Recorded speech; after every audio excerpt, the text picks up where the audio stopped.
నమస్తే అండి, welcome to my channel. నేను మీ ఉమా. నేను దొండ మొక్కలు ఆర్డర్ పెట్టానండి. అది కూడా యూట్యూబ్లో చూసే నేను నెంబర్ తీసుకున్నాను. దాన్ని ఆర్డర్ పెట్టాను.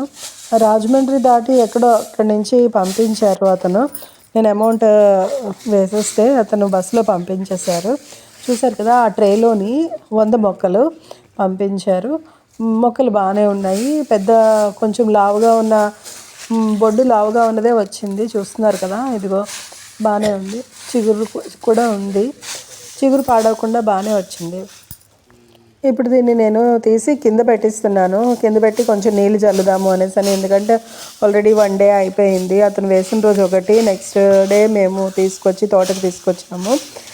2 days అయిపోయింది కదా, కొంచెం నీళ్ళు చల్లకపోతే మళ్ళీ పాడైపోతాయి అనేసి అని కింద పేర్పిస్తున్నాను అనమాట. ఇంకా వేయడానికి అయితే కొంచెం టైం పడుతుంది. అతన్ని అడిగాను, వేయడానికి టైం పడుతుంది పర్లేదా అనేసి అని అడిగితే, పర్లేదండి, ప్యాకెట్లో మట్టితోటే పంపిస్తాము అని చెప్పారు. అందుకని కొంచెం 2 days వేయడానికైతే టైం పడుతుంది. ల్యాండ్ కూడా కొంచెం రెడీ చేసుకోవాలి కదా, ఇంకా రెడీ చేయలేదు. నేను మామిడి మొక్క కింద పెట్టిస్తున్నాను. అది ఆ మొక్క చాలా నీడగా ఉంటుంది. మరీ ఎండగా ఉంటే ఒకవేళ ఇన్ కేస్ ట్రాన్స్పోర్ట్లోని వేరే క్లైమేట్ నుంచి వచ్చినవి కదా, అందుకని చెట్టు కిందే పెట్టాను.